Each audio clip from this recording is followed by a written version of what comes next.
ಸೌಜನ್ಯ, ಅಕ್ಷತಾ, ರತ್ನ ಕೊಠಾರಿ, ಇನ್ನೂ ಹಲವು. ಜೂನ್ 17, 2015 ಕರಾವಳಿಯಲ್ಲಿ ಬೇಸಿಗೆ ಮುಗಿದು ವರುಣನ ಆರ್ಭಟ ಶುರುವಾಗಿದ್ದಂಥ ಸಮಯ.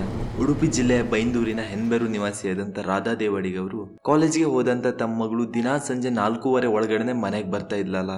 ಇವತ್ತು 5 ಗಂಟೆ ಆದ್ರೂ ಬರ್ಲಿಲ್ಲ ಅಂತ ಟೆನ್ಷನ್ ಅಲ್ಲಿರ್ತಾರೆ. ಅಕ್ಕಪಕ್ಕದ ಮನೆಯವರನ್ನು ವಿಚಾರಿಸ್ಲಿಕ್ಕೆ ಹೋದಾಗ ಮನೆ ಕಡೆಗೆ ಬಂದಿಲ್ಲ ಎನ್ನುವಂಥ ವಿಷಯ ತಿಳಿದು ಎದೆಯಲ್ಲಿ ಭಯದ ವಾತಾವರಣ ಗಟ್ಟಿಯಾಗ್ತದೆ. ಆಕೆಯ ಸ್ನೇಹಿತರಿಗೂ ಕಾಲ್ ಮಾಡಿ ವಿಚಾರಿಸಿದಾಗ, ಆಂಟಿ ನಿಮ್ಮ ಮಗಳು ಮತ್ತೆ ನಮಗೆ ಒಟ್ಟಿಗೆ ಕಾಲೇಜ್ ಬಿಟ್ರು, ಅವಳು ಅವಾಗ್ಲೇ ಮನೆ ಕಡೆಗೆ ಹೋದ್ಲು, ಇನ್ನು ಬಂದಿಲ್ವಾ ಅಂತ ಇವರನ್ನೇ ಪ್ರಶ್ನೆ ಮಾಡ್ತಾರೆ. ವಿಷಯ ಅಕ್ಕಪಕ್ಕದವರಿಗೆ ಹಾಗೂ ಇಡೀ ಊರಿಗೆ ಪ್ರಚಾರ ಆದ್ಮೇಲೆ ಹುಡುಕಾಟ ಜೋರಾಗ್ತದೆ. ಸಂಜೆ 6 ಗಂಟೆ ಸುಮಾರಿಗೆ ಹೆನ್ಬೇರು ಸಮೀಪದ ಒತ್ತಿನೆಣೆ ಗುಡ್ಡದಲ್ಲಿ ಈ ತಾಯಿಯ ಮಗಳು ಸಿಗ್ತಾಳೆ. ಆದ್ರೆ ಜೀವಂತವಾಗಿ ಅಲ್ಲ. ಜಿಟಿ ಮಳೆಯಲ್ಲಿ ಕಾಲೇಜು ಯೂನಿಫಾರ್ಮ್ನಲ್ಲಿಯೇ ವಿದ್ಯಾರ್ಥಿನಿ ದೇಹ ನೆಲಕ್ಕುರುಳಿತು. ತಾನು ಧರಿಸಿದಂಥ ಯೂನಿಫಾರ್ಮ್ ವೇಲ್ನಿಂದಲೇ ಆಕೆಯ ಕುತ್ತಿಗೆಗೆ ಬಿಗಿಯಲಾಗಿತ್ತು. ಹಸನ್ ಮುಖದಿಂದ ಬೆಳಿಗ್ಗೆ ಕಾಲೇಜ್ಗೆ ಹೋಗಿದ್ದಂಥ ತನ್ನ ಮಗಳ ಸ್ಥಿತಿ ನೋಡಿ ತಾಯಿಯ ಎದೆ ಒಡೆದು ಹೋಗಿತ್ತು.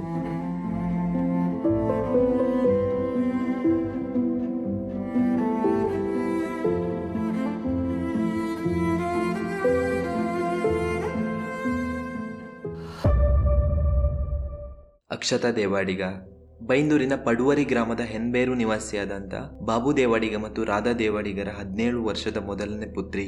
ಇವರಿಗೆ ಒಟ್ಟು 3 ಜನ ಮಕ್ಕಳು. ಅಕ್ಷತಾಳಿಗೆ ಅನಿತಾ ಮತ್ತು ಅಮೃತ ಎನ್ನುವಂಥ 2 ತಂಗಿಯಂದಿರು ಸಹ ಇರ್ತಾರೆ. ಬೈಂದೂರಿನ ಗೌರ್ಮೆಂಟ್ PU ಕಾಲೇಜಲ್ಲಿ ಸೆಕೆಂಡ್ PUC ಸ್ಟಡಿ ಮಾಡ್ತಾ ಇರ್ತಾಳೆ. SSLCಯಲ್ಲಿ 2013ರಲ್ಲಿಯೇ 97% ಸ್ಕೋರ್ ಮಾಡಿದ್ಲು. ಇವಾಗ 90 ಅಬೌವ್ ಎಲ್ಲರೂ ತೆಗಿತಾರೆ. ಬಟ್ 2013ರಲ್ಲಿಯೇ 97% ಅಷ್ಟು ಸುಲಭದ ಮಾತಾಗಿರಲಿಲ್ಲ. ಬಟ್ ಇವಳ ಮನೆಯಿಂದ ಕಾಲೇಜಿಗೆ ಒತ್ತಿನೆಣೆ ಗುಡ್ಡದಿಂದ ಕಾಲ್ನಡಿಗೆ ದಾರಿ ಇರ್ತದೆ. ಯಾವುದೇ ರೀತಿಯ ಬಸ್ಗಳ ವ್ಯವಸ್ಥೆಗಳಾಗ್ಲಿ ಕಾಲೇಜ್ ವ್ಯಾನ್ಗಳ ವ್ಯವಸ್ಥೆಗಳಿರಲಿಲ್ಲ. ಆ ಏರಿಯಾದಲ್ಲಿನ ಸ್ಟೂಡೆಂಟ್ಗಳು ದಿನ ನಡೆದುಕೊಂಡೇ ಹೋಗ್ಬೇಕಾದಂಥ ಪರಿಸ್ಥಿತಿ. 2015ರ ಜೂನ್ 17ನೇ ತಾರೀಕಿನಂದು ಈ ಅಕ್ಷತಾ ಬೆಳಿಗ್ಗೆ 8:00ವರೆಗೆ ಎಂದಿನಂತೆ ಕಾಲೇಜಿಗೆ ಹೋಗಿರ್ತಾಳೆ. ಆದರೆ ಸಂಜೆ 4:15 ಒಳಗೆ ಬರಬೇಕಾದವಳು 5 ಗಂಟೆ ಆದ್ರೂ ಮನೆಗೆ ಬಂದಿಲ್ಲ. ತಕ್ಷಣ ಮನೆಯಲ್ಲಿದ್ದವರು ಅಕ್ಕಪಕ್ಕ ವಿಚಾರಿಸ್ಲಿಕ್ಕೆ ಶುರು ಮಾಡ್ತಾಳೆ. ಅವಳು ಕಾಲೇಜ್ ಫ್ರೆಂಡ್ಸ್ಗಳಾದ ಸ್ವಪ್ನ ಮತ್ತು ವೀಣಾ ಎನ್ನುವರಿಗೆ ಕಾಲ್ ಮಾಡಿ ಕೇಳಿದಾಗ ಅವಳು ಆಗ್ಲೇ ನಡ್ಕೊಂಡು ಮನೆ ಕಡೆ ಹೋದ್ಲು ಅಂತ ಹೇಳ್ತಾರೆ. ಅದಾದ್ಮೇಲೆ ಮೆಸ್ಕಾಂನಲ್ಲಿ ಕೆಲಸ ಮಾಡ್ತಿದ್ದಂಥ ವಾಸುದೇವಾಡಿಗ ಅವರಿಗೆ ಕಾಲ್ ಮಾಡಿ ಕೇಳಿದಾಗ ಅವರು ಸಹ ಹೇಳ್ತಾರೆ, ನಾನು ಅಕ್ಷತಾಳನ್ನ ನೋಡಿದ್ದೆ, ಸುಮಾರು 4:20 ಒಬ್ಬಳೇ ನಡ್ಕೊಂಡು ಹೋಗ್ತಾ ಇದ್ಲು ಅಂತ ಹೇಳ್ತಾರೆ. ಹೀಗೆ ಹೇಳಿದ ತಕ್ಷಣ ಮನೆಯವರು ಮತ್ತೆ ಅಕ್ಕಪಕ್ಕದವರು ತಡ ಮಾಡಲಿಲ್ಲ. ಸೀದಾ ಅವಳು ನಡೆದುಕೊಂಡು ಹೋಗ್ತಿದ್ದಂಥ ದಾರಿಗಳಲ್ಲಿ ಹುಡುಕಾಟ ಶುರು ಮಾಡ್ತಾರೆ. ಸಂಜೆ 6 ಗಂಟೆ ಸುಮಾರಿಗೆ ನರಸಿಂಹ ಎನ್ನುವರು ಅಲ್ಲೇ ಸಮೀಪದ ಕಾಸನ್ಮರ ಜಡ್ಡು ಎನ್ನುವಂಥ ಪ್ರದೇಶದಲ್ಲಿ ಅವಳ ಬಾಡಿನ ಫೈಂಡ್ ಔಟ್ ಮಾಡ್ತಾರೆ. ತಕ್ಷಣ ಪೊಲೀಸ್ ಸ್ಪಾಟ್ಗೆ ಬರ್ತಾರೆ. ಉಡುಪಿ ಡಿಸ್ಟ್ರಿಕ್ಟ್ IGP ಆಗಿದ್ದಂಥ ಅಮೃತ್ ಪೌಲ್ ಮತ್ತೆ SP ಆಗಿದ್ದಂಥ ಅಣ್ಣಾಮಲೈ ಸಹ ಸ್ಥಳಕ್ಕೆ ಬಂದು ಕಾರ್ಯಾಚರಣೆ ಶುರು ಮಾಡ್ತಾರೆ. ಈ ವಿಷಯ ಉಡುಪಿ ಮಂಗಳೂರು ಭಾಗದಲ್ಲಿ ಸುದ್ದಿಯಾಗ್ತಿದ್ದಂತೆ ಕುಂದಾಪುರ ಮತ್ತು ಬೈಂದೂರು ಭಾಗದಲ್ಲಿ ABVP ಮತ್ತು ಇತರ ಸಂಘಟನೆಗಳು ಪ್ರತಿಭಟನೆಗಳಿಗೆ ಮುಂದಾಗ್ತವೆ. ವಿದ್ಯಾರ್ಥಿಗಳು ಕಾಲೇಜ್ಗಳಿಗೆ ಹೋಗದೆ ನ್ಯಾಯಕ್ಕಾಗಿ ಬೀದಿಗಿಳಿತಾರೆ. ಬಿಕಾಸ್ ಕರಾವಳಿಯಲ್ಲಿ ಅದು ಮೊದಲ ಇನ್ಸಿಡೆಂಟ್ ಅಲ್ಲ. 2012ರ ಅಕ್ಟೋಬರ್ 9ರಂದು ಸೇಮ್ ಸಿಚುವೇಶನ್ ಅಲ್ಲಿ ಧರ್ಮಸ್ಥಳದ ಒಂದು ಕಾಡು ಪ್ರದೇಶದಲ್ಲಿ ಸೌಜನ್ಯಳ ಮೃತದೇಹ ಸಿಗ್ತದೆ. ಬಟ್ ಸ್ಟಿಲ್ ಆ ಕೇಸ್ ನಲ್ಲಿ ಇನ್ನೂ ನ್ಯಾಯ ಸಿಕ್ಕಿಲ್ಲ. ಮತ್ತೊಂದು ಶಾಕಿಂಗ್ ಏನಂದ್ರೆ, ಈ ಅಕ್ಷತಾ ದೇವಾಡಿಗ ಬಾಡಿ ಸಿಕ್ಕಿತಲ್ಲ, ಅದೇ ಪ್ಲೇಸ್ ನಿಂದ 5ರಿಂದ 10 ಕಿಲೋಮೀಟರ್ ರೇಡಿಯಸ್ ನಲ್ಲಿ 11 ತಿಂಗಳ ಮುಂಚೆ 17 ವರ್ಷದ ರತ್ನ ಕೊಠಾರಿ ಎನ್ನುವಂತ ಶಿರೂರಿನ ವಿದ್ಯಾರ್ಥಿನಿಯ ಮೃತದೇಹ ಸಿಕ್ಕಿರ್ತದೆ. ಅಂದ್ರೆ 2012, 2014, 2015 ಹೀಗೆ ವರ್ಷ ಇದೇ ರೀತಿಯ ಅಪರಾಧಗಳು. ಆರೋಪಿಗಳನ್ನು ಮಾತ್ರ ಹುಡುಕ್ಲಿಕ್ಕೆ ಪೊಲೀಸ್ಗಳಿಗೆ ಆಗ್ತಾ ಇರಲಿಲ್ಲ. ಬಟ್ ಒಂದ್ ಗುಡ್ ಥಿಂಗ್ ಏನಂದ್ರೆ, ಇದೆಲ್ಲದರ ಮಧ್ಯ ಕಾರ್ಕಳ ಸಬ್ ಡಿವಿಷನ್ ನ ASP ಆಗಿದ್ದಂತ ಅಣ್ಣಾಮಲೈ ಸರ್ ಜನವರಿ 1, 2015ರಂದು ಉಡುಪಿ ಡಿಸ್ಟ್ರಿಕ್ಟ್ SP ಹಾಗೂ ಕುಂದಾಪುರ ಸಬ್ ಡಿವಿಷನ್ಗೆ ಇನ್ಚಾರ್ಜ್ ASP ಆಗಿ ನೇಮಕಗೊಳ್ತಾರೆ. ಈ ಅಕ್ಷತಾ ದೇವಾಡಿಗ ಪ್ರಕರಣ ನಡೆದಾಗ ಅಣ್ಣಾಮಲೈ ಅವರು ಪ್ರತಿಭಟನೆ ಮಾಡ್ತಿದ್ದವರಿಗೆ 48 ಗಂಟೆಗಳಲ್ಲಿ ಅಕ್ಷತಾಳನ್ನ ಕೊಂದವರನ್ನ ಹಿಡಿದು ತರುತ್ತೇನೆ ಅಂತ ಆಶ್ವಾಸನೆ ಸಹ ಕೊಡ್ತಾರೆ. ಹೀಗೆ ಹೇಳಿದ ತಕ್ಷಣ ತಡ ಮಾಡಲಿಲ್ಲ. 3 ಟೀಮ್ಗಳನ್ನ ಕ್ರಿಯೇಟ್ ಮಾಡಿಕೊಂಡು ಇನ್ವೆಸ್ಟಿಗೇಷನ್ ಸ್ಟಾರ್ಟ್ ಮಾಡ್ತಾರೆ. ಫಸ್ಟ್ ಟೀಮ್ ಬೈಂದೂರು, ಭಟ್ಕಳ ಹಾಗೂ ಕುಂದಾಪುರದಲ್ಲಿನ ಸಣ್ಣ ಪುಟ್ಟ 213 ರೌಡಿ ಶೀಟರ್ಸ್ಗಳ ಲಿಸ್ಟ್ ಮಾಡಿ ಅವರೆಲ್ಲರನ್ನು ವಿಚಾರಣೆಗೆ ಮಾಡ್ತಾರೆ. ಕುಂದಾಪುರ ಮತ್ತು ಬೈಂದೂರು ಭಾಗದಲ್ಲಿ ಇವತ್ತಿಗೂ ಸಹ ಕೆಲವು ಪೊರ್ಕಿಗಳು ಬೈಕ್ಗಳನ್ನು ತೆಗೆದುಕೊಂಡು ಕಾಲೇಜ್ ಎದುರುಗಡೆ ಅಡ್ಡಾಡುವುದು, ಹುಡುಗಿಯರನ್ನು ಚುಡಾಯಿಸುವುದು ಇಂಥ ಕೃತ್ಯಗಳನ್ನು ಮಾಡ್ತಾ ಇರ್ತಾರೆ. ಕುಂದಾಪುರ, ಉಡುಪಿ ಮಾತ್ರ ಅಲ್ಲ, ನಮ್ಮ ರಾಜ್ಯದ ಹಲವು ಗೌರ್ಮೆಂಟ್ ಕಾಲೇಜ್ಗಳಲ್ಲಿ ಇಂದಿಗೂ ಇಂಥ ಸಿಚುವೇಶನ್ಗಳು ನಡೀತಾ ಇವೆ. ಅದಾದ್ಮೇಲೆ ಸೆಕೆಂಡ್ ಟೀಮ್ ಬಿಹಾರ್ ಮತ್ತೆ ಜಾರ್ಖಂಡ್ ಮೂಲದ 117 ಜನ ರೋಡ್ ಕನ್ಸ್ಟ್ರಕ್ಷನ್ ವರ್ಕರ್ಸ್ನ ವಿಚಾರಣೆ ಮಾಡ್ತಾರೆ. ಬಿಕಾಸ್ ಅವಳು ನಡ್ಕೊಂಡು ಹೋಗ್ತಾ ಇದ್ದಂಥ ದಾರಿ ಕಾಡು ಪ್ರದೇಶ. ಅಲ್ಲಿ ಸಿಗರೇಟ್ ಎಳಿಲಿಕ್ಕೆ, ಗಾಂಜಾ ಎಳಿಲಿಕ್ಕೆ ಇವರುಗಳು ಮತ್ತು ಕೆಲವು ಲೋಕಲ್ಸ್ಗಳು ಅಲ್ಲಿ ಹೋಗ್ತಾ ಇದ್ರು. ನೆಕ್ಸ್ಟ್ ಈ 3ನೇ ಟೀಮ್ ಅವರ ಊರಿಗೆ ಹೋಗಿ ಅಲ್ಲಿದ್ದಂಥ 38 ಕುಟುಂಬಗಳನ್ನ ವಿಚಾರಿಸ್ತದೆ. ಬಟ್ ಎಲ್ಲೂ ಇವರಿಗೆ ಒಂದು ಕ್ಲೂ ಸಹ ಸಿಗುವುದಿಲ್ಲ. ನೆಕ್ಸ್ಟ್ ಡೇ ಅವಳು ನಡ್ಕೊಂಡು ಬರ್ತಿದ್ದಂಥ ಜಾಗದಲ್ಲಿ ಏನಾದರೂ ಕ್ಲೂ ಸಿಗ್ತದೆ ಅಂತ ಪೊಲೀಸ್ನವರು ಸ್ಪಾಟ್ಗೆ ಬಂದಾಗ ಒಬ್ಬ ಲೋಕಲ್ ಹುಡುಗ ಪೊಲೀಸ್ಗೆ ಸಿಗ್ತಾನೆ. ಅವನನ್ನು ವಿಚಾರಿಸಿದಾಗ ಅಕ್ಷತಾ ಡೆತ್ ಆಗಿದ್ದ ದಿನ 5 ಗಂಟೆ ಸುಮಾರಿಗೆ ಒಬ್ಬ ಅದೇ ದಾರಿಯಲ್ಲಿ ಬೈಂದೂರಿನ ಯೋಜನಾ ನಗರದ ಕಡೆ ಹೋಗ್ತಾ ಇದ್ದ ಅಂತ ಹೇಳ್ತಾನೆ. ಬಟ್ ಆ ಹುಡುಗನಿಗೆ ಅವನ ಪರಿಚಯ ಇಲ್ಲ. ಆಮೇಲೆ ಈ ಪೊಲೀಸ್ನವರು ಸೀದಾ ಯೋಜನಾ ನಗರಕ್ಕೆ ಹೋಗಿ ವಿಚಾರಿಸಿದಾಗ ಒಬ್ಬರು ಹೇಳ್ತಾರೆ, 1 ವಾರದ ಹಿಂದೆ ಒಬ್ಬನಿಗೆ ಒಂದು ಹುಡುಗಿ ವಿಷಯಕ್ಕೆ ಚೆನ್ನಾಗಿ ಹೊಡೆದಿರ್ತಾರೆ.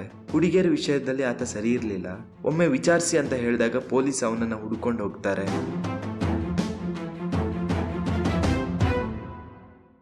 ಸುನಿಲ್ ಈತ ಬೈಂದೂರಿನ ಯೋಜನಾ ನಗರದ 10th ಕ್ರಾಸ್ ನಿವಾಸಿ, ಬರೀ 19 ವರ್ಷ. ಬೈಂದೂರಿನಲ್ಲಿ ITI ಮುಗಿಸಿರ್ತಾನೆ. ಇವನು ಅವಾಗವಾಗ ಈ ಒತ್ತಿನೆಣ್ಣೆ ಗುಡ್ಡದ ಮೇಲೆ ಹೋಗ್ತಾ ಇದ್ದ. ತುಂಬಾ ದಿನದಿಂದ ಈತ ಅಕ್ಷತಾ ಒಬ್ಬಳೇ ಓಡಾಡ್ತಾ ಇರುವುದನ್ನು ಹತ್ತಿರದಿಂದ ಅಬ್ಸರ್ವ್ ಮಾಡಿರ್ತಾನೆ.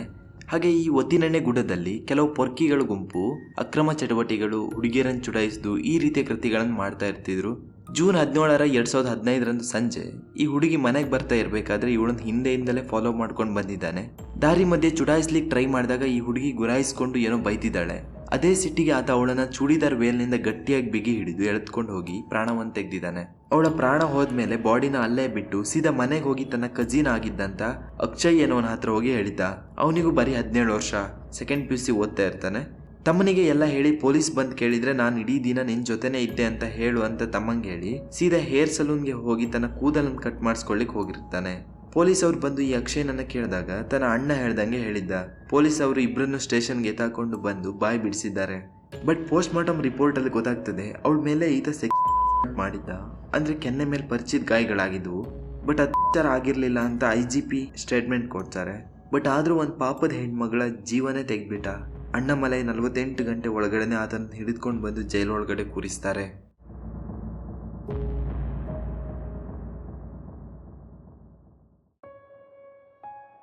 9th July 2014 ಕಾಡಿಗೆ ಸೌದೆ ತರಲಿಕ್ಕೆ ಹೋದಂಥ ಒಬ್ಬ ಮಹಿಳೆ ಬೈಂದೂರಿನ ಸಾವಂತಗುಡ್ಡೆ ಎನ್ನುವಂಥ ಕಾಡು ಪ್ರದೇಶದಲ್ಲಿ ಕೊಳೆತ ಸ್ಥಿತಿಯಲ್ಲಿ ಒಂದು ಹುಡುಗಿಯ ಶವವನ್ನು ಪತ್ತೆ ಮಾಡ್ತಾಳೆ.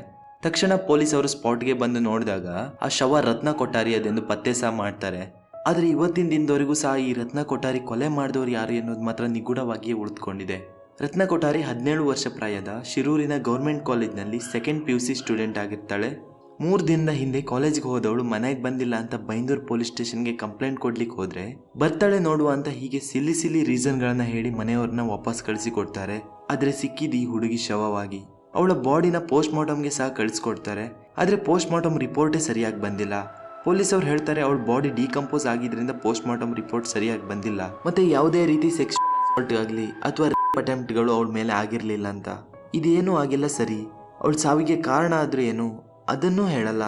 ಅವಾಗ ಉಡುಪಿ SP ಆಗಿದ್ದವರು ಬೋರಲಿಂಗಯ್ಯ ಎನ್ನುವರು ಹುಡುಕ್ತೇವೆ, ಇನ್ವೆಸ್ಟಿಗೇಷನ್ ಮಾಡ್ತೇವೆ ಅಂದರು. ಆಮೇಲೆ ಪೋಸ್ಟ್ ಮಾರ್ಟಮ್ ರಿಪೋರ್ಟಲ್ಲಿ ಸರಿಯಾಗಿ ಗೊತ್ತಾಗ್ತಿಲ್ಲ ಅಂತ ಕಾರಣಗಳನ್ನು ಕೊಡ್ತಾ ಇದ್ದಾರೆ. ಮತ್ತು ರತ್ನ ಕೊಠಾರಿ ನೀವು ಮೆನ್ಷನ್ ಮಾಡಿದಿರಿ. ರತ್ನ ಕೊಠಾರಿದು ಇದುವರೆಗೆ ಡಾಕ್ಟರ್ ಏನು ಹೇಳ್ತಾರೆ, ಇದು ಸಹಜ ಸಾವು ಅಂತ, ನ್ಯಾಚುರಲ್ ಡೆತ್. ಓಕೆ, ಸೊ ಅದು ಒಂದು ಸಮಸ್ಯೆ ನಮಗೆ ಇದೆ. ಸೊ ಅದರಲ್ಲಿ ನಮಗೆ ಕಾಸ್ ಆಫ್ ಡೆತ್ ಯಾವುದು ಗೊತ್ತಾಗಲಿಲ್ಲ. ಡೆತ್ ಆಗಿ ಜಸ್ಟ್ 3 days ಆಗಿದ್ದಕ್ಕೆ ಪೋಸ್ಟ್ ಮಾರ್ಟಮ್ ಮಾಡ್ಲಿಕ್ಕೆ ಆಗ್ತಿಲ್ಲ ಅಂದ್ರಲ್ಲ. ಹಾಗಿದ್ರೆ 2013ರಲ್ಲಿ ಇದೇ ಬೈಂದೂರಿನ ಗೋಳಿಹೊಳೆ ಗ್ರಾಮದ ಅರೇಶ್ವರನ ಪ್ರೇಮ ಎನ್ನುವಂತ ಆಶಾ ಕಾರ್ಯಕರ್ತೆಯ ಸಾವನ್ನು ಬರೀ ಒಂದು ಸ್ಕೆಲಿಟನ್ ಇಟ್ಕೊಂಡು ಕಂಡು ಹೇಳಿದ್ರಲ್ಲ, ಅದೇಂಗೆ? ಆನಂದ್ ನಾಯ್ಕ್ ಎನ್ನುವಂಥವನು ಈ ಪ್ರೇಮಳನ್ನ ಬೈಕ್ನಲ್ಲಿ ಕೂರಿಸ್ಕೊಂಡು ಕೊಲ್ಲೂರು ಸಮೀಪದ ಜಡ್ಕಲ್ ಎನ್ನುವಂಥ ಪ್ರದೇಶದ ಕಾಡಿಗೆ ಕರೆದುಕೊಂಡು ಹೋಗಿ ಸುತ್ತಿಗೆಯಿಂದ ತಲೆಗೆ ಹೊಡೆದು ಆಕೆಯ ಮೈ ಮೇಲಿದ್ದ ಚಿನ್ನಗಳನ್ನು ಎತ್ಕೊಂಡು ಓಡಿ ಹೋಗಿರ್ತಾನೆ. ಈ ಕೇಸ್ನ ಸುಮಾರು 3 ತಿಂಗಳ ನಂತರ ಇದೇ ಬೈಂದೂರು ಪೊಲೀಸ್ನವರೇ ಕಂಡುಹಿಡಿದಿದ್ದು. ಹಾಗಿದ್ರೆ ಈ ರತ್ನ ಕೊಠಾರಿ ಕೇಸ್ನಲ್ಲಿ ಯಾಕಾಗ್ಲಿಲ್ಲ? ಅಟ್ಲೀಸ್ಟ್ ಡೆತ್ ಆಫ್ ರೀಸನ್ ಏನಂತನಾದ್ರೂ ಗೊತ್ತಾಗ್ಬೇಕಲ್ವಾ? ಇದು ಅಲ್ಲ ಅಂತ ಹೇಳ್ತೀರಿ, ಆತ್ಮಹತ್ಯೆ ಆಗಿದ್ರೆ ಹೆಂಗ್ ಮಾಡ್ಕೊಂಡ್ಲ ಅಂತನಾದ್ರೂ ಗೊತ್ತಾಗ್ಬೇಕಿತ್ತಲ್ವಾ? ಉಡುಪಿ ಮತ್ತು ಮಂಗಳೂರು ಭಾಗದಲ್ಲಿ ವರ್ಷಕ್ಕೆ ಇಬ್ಬಿಬ್ರು SP-ಗಳು, IGP-ಗಳು, DC-ಗಳು ಬರ್ತಾ ಇರ್ತಾರೆ. ಟ್ರಾನ್ಸ್ಫರ್ ಮಾಡೋದು, ಇನ್ಯಾರನ್ನೂ ತಗೊಬಂದು ಕೂರಿಸೋದು. MLA MP-ಗಳಿಗೆ ಇದೇ ಕೆಲಸ ನಮ್ಮ ದೇಶದಲ್ಲಿ. ಉಡುಪಿ ಭಾಗದಲ್ಲಿ ಸಿಂಗಮ್ ಅಂತ ಹೆಸರು ಮಾಡಿದ್ದಂಥ ಅಣ್ಣಾಮಲೈ ಸರ್ನ ಒಂದೇ ವರ್ಷದಲ್ಲಿ ಚಿಕ್ಕಮಗಳೂರಿಗೆ ಟ್ರಾನ್ಸ್ಫರ್ ಸಹ ಮಾಡ್ತಾರೆ. ಸೌಜನ್ಯ ಪ್ರಕರಣದಲ್ಲೂ ಅಷ್ಟೇ, ದೊಡ್ಡ ವ್ಯಕ್ತಿಗಳ ಹೆಸರು ಬಂದಿದ್ದಕ್ಕೆ ಮಾತ್ರ ಆ ಕೇಸ್ ಇಡೀ ದೇಶದಾದ್ಯಂತ ಪ್ರಚಾರವಾಗ್ತದೆ. ಬಟ್ ರತ್ನ ಕೊಠಾರಿ ಅಂತ 100 ಕೇಸ್ಗಳು ನಮ್ಮ ಕರ್ನಾಟಕದಲ್ಲಿ ಮುಚ್ಚಿ ಹೋಗ್ತಾ ಇವೆ. ಸದ್ಯಕ್ಕೆ ಒಂದು ಖುಷಿ ಏನಂದ್ರೆ ಹಂಪಿ ಕೇಸ್ನಲ್ಲಿ 3 ಜನರಿಗೆ ಡೆತ್ ಪೆನಾಲ್ಟಿ ಆಯಿತು. ಬಟ್ ಶಿಕ್ಷೆ ಪ್ರಕಟವಾಗಿದ್ದು ಮಾತ್ರ. ಶಿಕ್ಷೆ ಆಗಲಿಕ್ಕೆ ಇನ್ನೂ 20 ವರ್ಷ ಹೋಗ್ಬೇಕೇನೋ, ಆದರೂ ಎಲ್ಲೋ 1% ಆದರೂ ಕೆಲವೊಬ್ಬರಿಗೆ ಕಾನೂನು ಭಯ ಹುಟ್ಟಿಸ್ತಿದೆ ಅಲ್ವಾ, ಅದೇ ಖುಷಿ. ಗೈಸ್, ಸುತ್ತಮುತ್ತಲಿನವರು ಯಾರೂ ನಮ್ಮವರಲ್ಲ. ನಿಮ್ಮ ಎಚ್ಚರಿಕೆ ನೀವಿರಬೇಕು. Be safe, be good. Video ಬಗ್ಗೆ ಏನಾದರೂ ಹೇಳಬೇಕಂದ್ರೆ ಕಮೆಂಟ್ ಮಾಡಿ. Thank you.